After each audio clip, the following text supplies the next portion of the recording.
It doesn't have to be complicated. I literally started with this map created in a spreadsheet. I would love to play D&D, but I just don't know how to start. If you've ever said those words, this video is for you. Now that we know what it actually means to play D&D, what's the next step?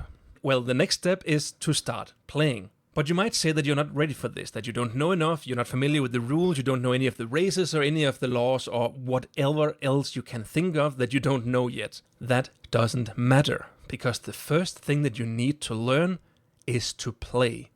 If you learn to play first, the rules will come naturally afterwards. Whereas if you decide to learn all the rules first, you can keep on learning rules and rules and rules without ever getting to play. And it doesn't have to be complicated. I literally started with this very map made in a spreadsheet in Excel the first time I ever played a game. None of us knew how to play.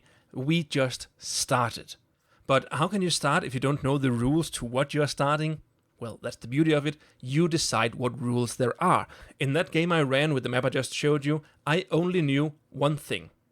There is one guy who runs the game, and then the other people play in the game. So I made a game that took place in the real world, because we all know how the real world works, hopefully. And also we didn't make characters. The players were simply playing as themselves, reacting how they would have reacted if they were in that situation. And it worked fantastically. We had a blast of a night, and it's still one of the games that I remember best to this day.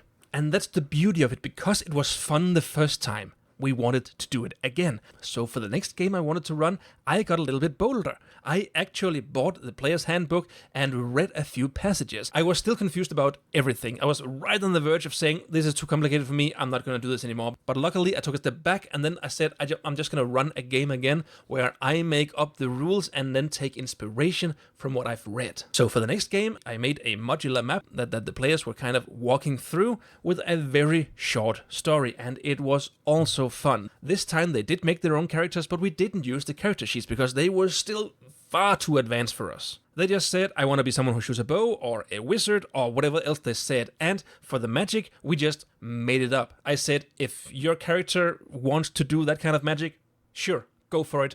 I don't care. Let's just have fun. And the ability to just say, screw it, we're just having fun, made the evening fun. And because we had fun, we gradually got better, and we gradually learned more and more of the rules. And that's why it's so important to just start having fun, because the rules will follow.